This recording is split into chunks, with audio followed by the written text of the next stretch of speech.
Olhando somente do ponto de vista financeiro, sabemos que ter um carro é bem custoso e não vale a pena. Mas ter um carro não envolve só o lado financeiro, envolve também questões pessoais. Então cada pessoa deve considerar em tê-lo ou não. Em 2018, eu decidi comprar um carro e eu fiz o que todo investidor deve fazer, ou seja, comprar o carro da maneira menos custosa possível. E eu consegui isso pela isenção de impostos para pessoas com deficiência. Na época, eu nem sabia se minha mãe teria direito ou não, mas de tanto eu pesquisar e ir atrás, eu consegui as isenções e eu vou mostrar como eu fiz. Antes de eu mostrar o passo a passo aqui que está atrás de mim, como eu fiz para conseguir as isenções, eu vou falar sobre os valores. O carro que eu comprei foi um HB20, ele custava 50 mil reais, 0 quilômetro, e eu comprei por 40 mil reais, mais ou menos, né? Então foi mais ou menos 10 mil reais a menos. Esses 10 mil reais a menos foi o quê? Foi as isenções de IPI, que é um imposto federal, e a isenção do ICMS, que é um imposto estadual. Após isso, depois desses 10 mil, eu ainda consegui a isenção do IPVA, que é todo ano. Em São Paulo aqui é 4% do valor do veículo, então 1.000 e pouco também de isenção todo ano. Então foram esses os valores que eu consegui. Então vamos lá. O primeiro passo que você deve seguir é ir a uma clínica especializada em laudos médicos para isenção de impostos para pessoa com deficiência. Por que ir a uma clínica especializada e não a ir a uma consulta normal? Porque eu fui a uma consulta normal, então eu vou contar a minha experiência. No caso, era minha mãe. Minha mãe era pessoa com deficiência, ela não tem habilitação, não tinha na época na habilitação, que ela faleceu, mas ela não tinha habilitação, então eu era o condutor. A minha mãe era pessoa com deficiência.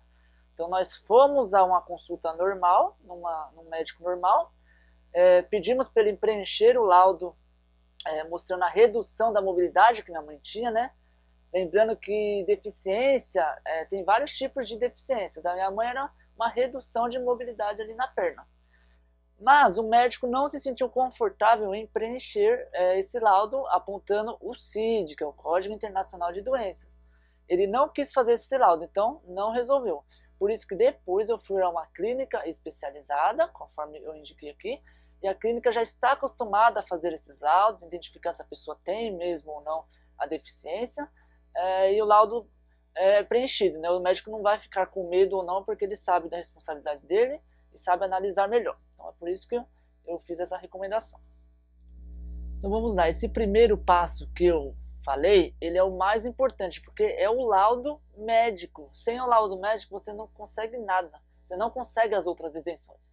Então depois que você conseguiu esse laudo médico, geralmente é mais de um médico que assina esse laudo, aí você vai para os próximos passos. Então vamos lá. O segundo passo é inserir o laudo no CISEM. O que é o CISEM? Ele é o sistema da Receita Federal para você conseguir a isenção do IPI e do IOF. Como assim? Vamos com calma.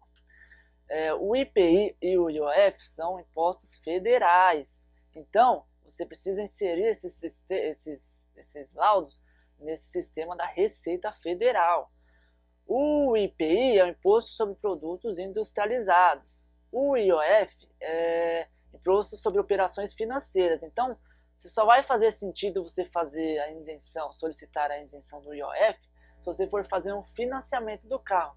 Se você for comprar um carro à vista, por exemplo, você não vai precisar solicitar a isenção de IOF porque você não vai ter o IOF, você não fez o financiamento. O próximo passo, o terceiro passo, é inserir o laudo médico no CIVEI, para você solicitar a isenção do ICMS. Então vamos lá. O CIVEI é um sistema da Secretaria da Fazenda do Estado, do seu estado. Eu falei CIVEI porque é do estado de São Paulo. Se você estiver em outro estado, talvez seja outro sistema. Então você vai solicitar a isenção do ICMS, que é um imposto estadual, Imposto sobre Circulação de Mercadorias e Serviços. Quando você insere os laudos no CISEM e no CIVEI solicitando as isenções, os servidores, os funcionários desses órgãos vão analisar esses documentos e autorizar ou não essas isenções.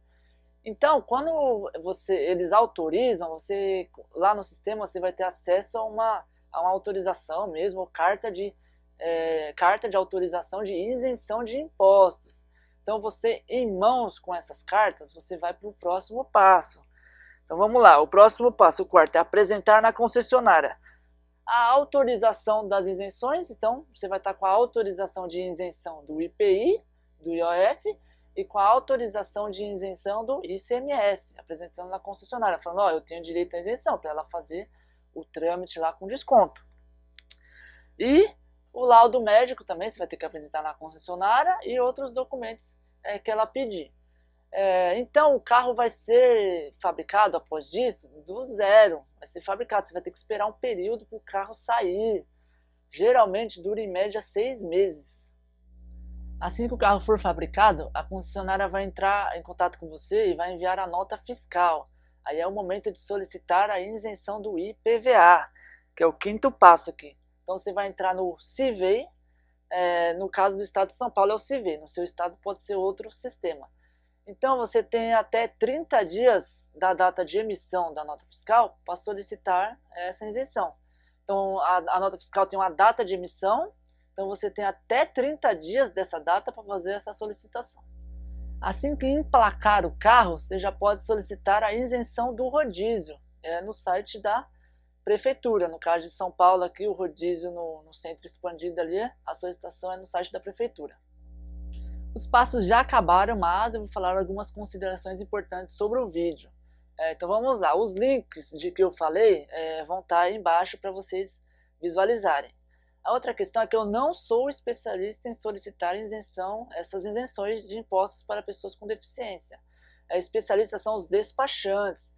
Inclusive algumas concessionárias já têm os despachantes lá e você pode contratá-los e eles vão fazer todo esse trâmite para você. Você tem que pagar o despachante, ele faz para você. Então quando você vai fazer todo esse trâmite, você tem duas opções. Ou você faz sozinho, como eu fiz, quebrando a cabeça, vai lá, olhando o site, lendo e tentando. Aqui eu já deixei meio mastigado para ajudar vocês. Ou você contrata um despachante para fazer tudo isso aqui. A outra questão sobre esses passos é que eu fiz a solicitação na seguinte posição, digamos assim. Eu era o condutor do veículo, a minha mãe era a pessoa com deficiência, não condutor, ela não dirigia. Então o que acontece? Na documentação para solicitar as isenções, tinha que ter lá as CNHs tal, dos condutores. Então minha mãe, né, poderia autorizar até 3 condutores para dirigir o carro para ela, entendeu? Então essa foi a posição. Talvez você, que é pessoa com deficiência, e você quer dirigir, talvez mude um pouquinho esses trâmites, porque vai ter a sua CNH, a sua deficiência, mas eu acredito que não mude tanto, mas é só para deixar claro. O vídeo acabou, espero que ele tenha ajudado você de alguma forma e você tenha gostado. Então comente aqui embaixo alguma dúvida ou alguma experiência que você teve para ajudar outras pessoas. Às vezes gera uma interação no comentário e um ajuda o outro a conseguir as isenções. Valeu, abraço, tamo junto.